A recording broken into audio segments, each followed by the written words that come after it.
स्वागत है आप सभी का आपके अपने चैनल एकलव्य एजुकेशन सेंटर की इस नए वीडियो में। दोस्तों, आज की इस बेहद ही महत्वपूर्ण वीडियो में हम यह जानने का प्रयास करेंगे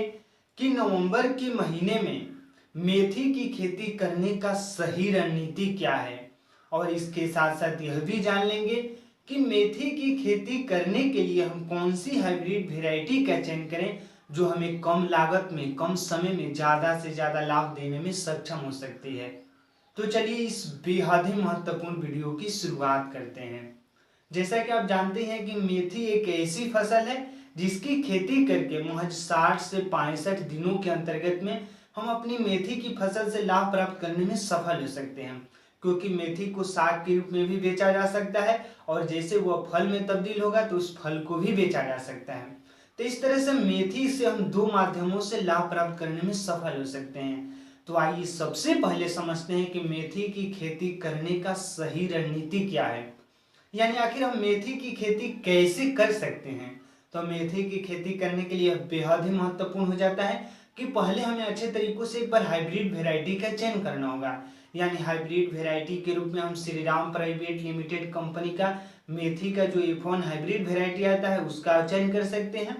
और उसी क्रम में एक VNR का F1 हाइब्रिड वेराइटी आता है मेथी की खेती करने के लिए, उसका भी चयन कर सकते हैं। तो इस तरह से हम श्रीराम प्राइवेट लिमिटेड कंपनी का चयन कर सकते हैं F1 हाइब्रिड वेराइटी, या VNR का F1 हाइब्रिड वेराइटी का चयन करके हम इस नवंबर के महीने में अगर मेथी की फसल को उगाते हैं तो निश्चित तौर पर हमें ज़्यादा से ज़्यादा लाभ होने की संभावनाएं हो सकती है। और इसके साथ साथ यह भी ध्यान में रखना होगा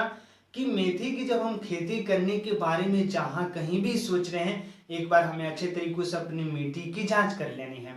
क्योंकि अगर बलुई दोमट मिट्टी में मेथी की खेती करते हैं तो निश्चित तौर पर जो हमारा मेथी का पौधा है वह जल्दी से ग्रोथ करेगा, और जल्दी से कोई भी पौधा अगर ग्रोथ करे तो निश्चित तौर पर उसमें ज़्यादा से ज़्यादा फूल और फल लगने की संभावनाएं भी बढ़ेंगी।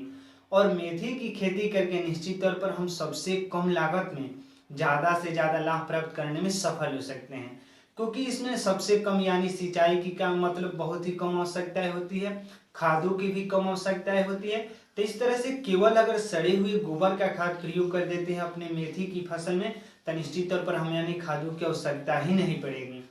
तो इस तरह से अगर इन तमाम रणनीति के साथ अगर इस नवंबर के महीने में मेथी की फसल को उगाते हैं तो निश्चित तौर पर आप भी अपने मेथी की फसल से ज़्यादा से ज़्यादा लाभ प्राप्त करने में सफल हो सकते हैं। तो आज की इस बेहद ही महत्वपूर्ण वीडियो में बस इतना ही।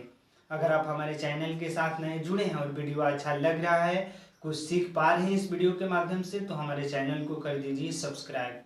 ताकि हमारे द्वारा अपलोड किया गया हर वीडियो आपके पास सबसे पहले पहुंच जाए और हम तथा हमारी टीम भी उत्साहित महसूस करें कि आपको मेथी की खेती करने से जुड़े सही जानकारी देने में हम थोड़ा सा भी सफल हो रहे हैं। तो हमें दीजिए इजाज़त। धन्यवाद। Thank you.